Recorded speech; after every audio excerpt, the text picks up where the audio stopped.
This is Mrs. Schaefer, and I wanted to share with you some tips and helps for the 4.05 discussion quiz.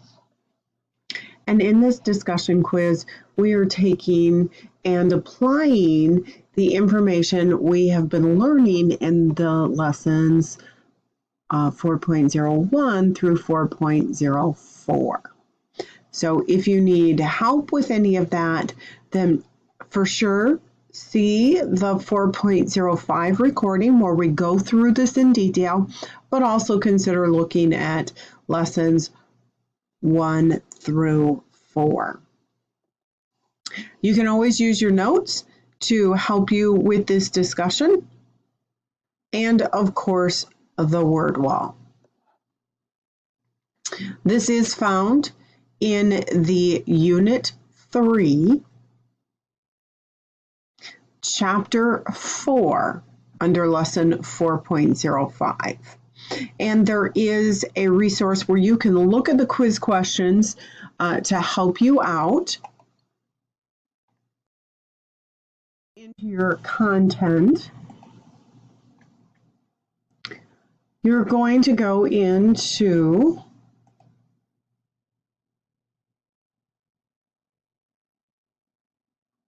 down here on the side, you're going to go into Unit 3, which covers Chapter 4 and 5. So if you click on that, it will open up. You can go into atoms. We are looking at 4.05.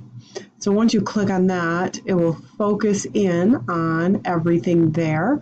And it has 4.05, some of the reading, and the video that I shared out about what are quarks, which are kind of fun. And then you can see this discussion.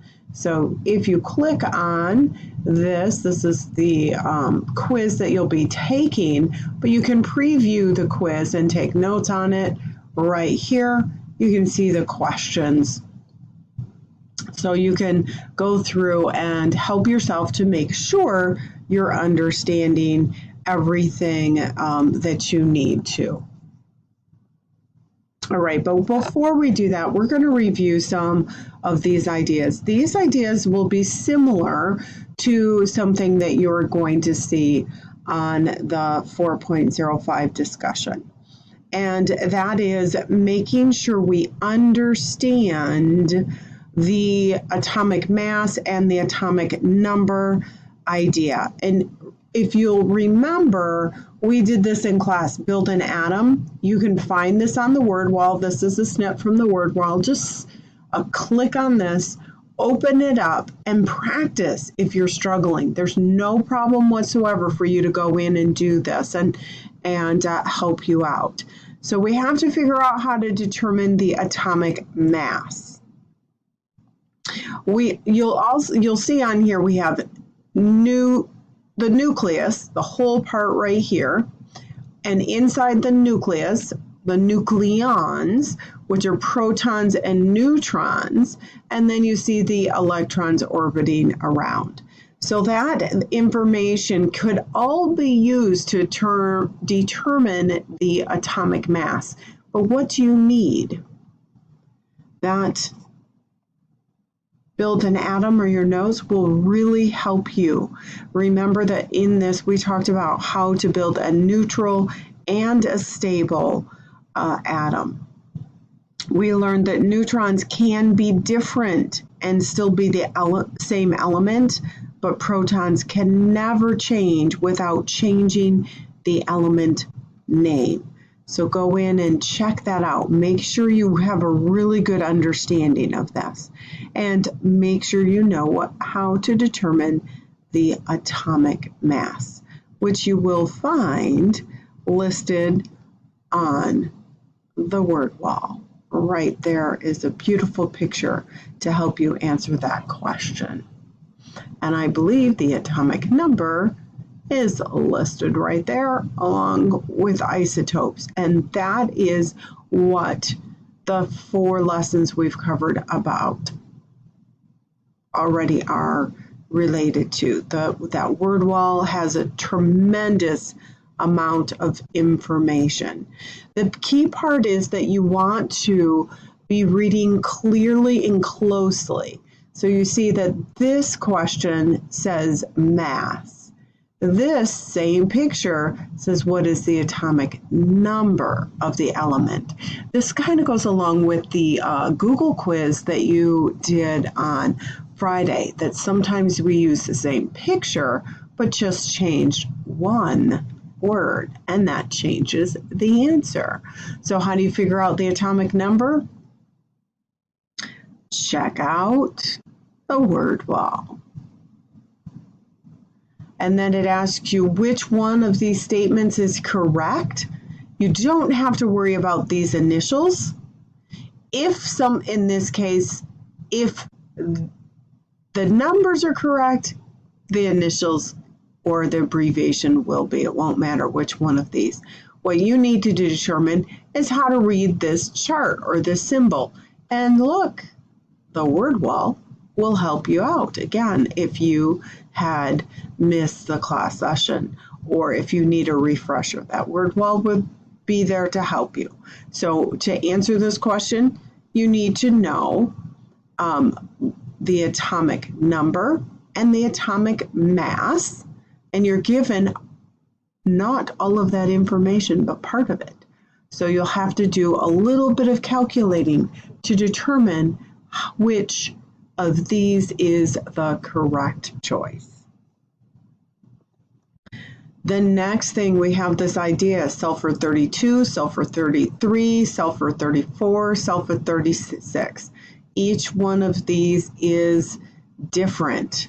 They have a different number here and a different mass right there, along with a different abundancy. This is how abundant they are in nature. 95% of the sulfur is sulfur 32.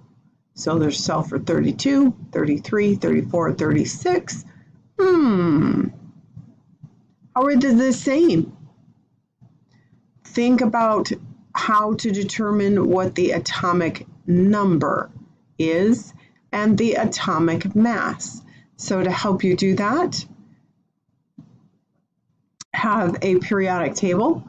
Sulfur is right here, and it has a 16, and then you can see it has a rounded mass up there in the corner, because you can see right here is my key of how to read this.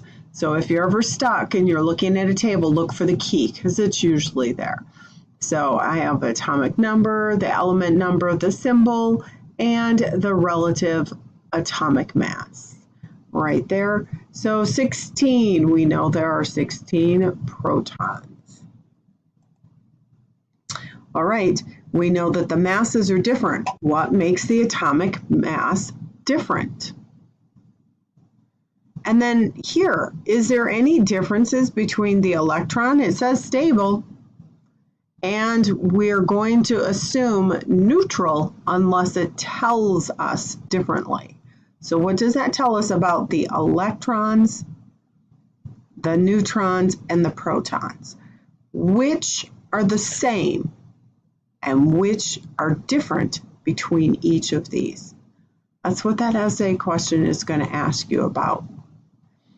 How are they the same and how are they different?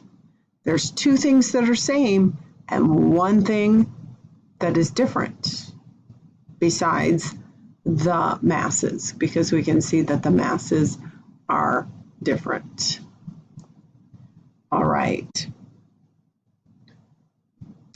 And then here's a follow-up question to help remind you as you're answering in the essay.